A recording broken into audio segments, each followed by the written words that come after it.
আসসালামু আলাইকুম ভাই এবং আপনারা, আজকে আপনাদেরকে করে দেখাবো পুডিং রেসিপি। সেই জন্য আমি এখানে দুটো ডিম ফাটিয়ে নিয়েছি, দিয়ে ভালো করে মিশিয়ে নিয়েছি।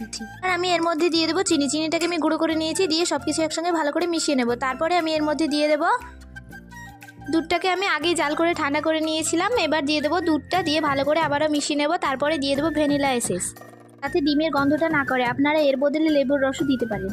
এবার আমি পুডিংয়ের জন্য ক্যারামেল তৈরি করার জন্য এখানে আমি চিনি দিয়ে দিলাম আর অল্প পানি দিয়ে ভালো করে ক্যারামেলটাকে তৈরি করে নেব। যতক্ষণ না কালারটা আসবে ততক্ষণ আমি ক্যারামেলের কালার আসা পর্যন্ত অপেক্ষা করব। দেখেন ক্যারামেলের কালার চলে এসেছে। এবার আমি একটা বাটিতে ক্যারামেলটা সেট করে নেব। দেখেন আমার ক্যারামেলটা সেট হয়ে গিয়েছে। এবার আমি এর মধ্যে পুডিংয়ের মিশ্রণটা ছেঁকে দিয়ে দেবো, যাতে কোনো লাম্পস না থাকে। মিশ্রণটা আমার বাটিতে দেওয়া হয়ে গেছে। এবার আমি ভাপিয়ে নেব। পানির মধ্যে আমি রুমালটাকে দিয়ে দিয়েছি। এবার আমি এর মধ্যে বাটিটাকে দিয়ে ভালো করে ঢেকে দেবো। আমার পুডিংটা হয়ে গিয়েছে, দেখেন কত সুন্দর হয়েছে। আপনারা বাসায় একবার হলে বানিয়ে দেখবেন, খেতে অনেক বেশি সুন্দর হয়। আজকের মতো এখানেই বিদায় নিচ্ছি। আমার রেসিপিটি ভালো লাগলে লাইক, কমেন্ট, শেয়ার এবং সাবস্ক্রাইব করেন।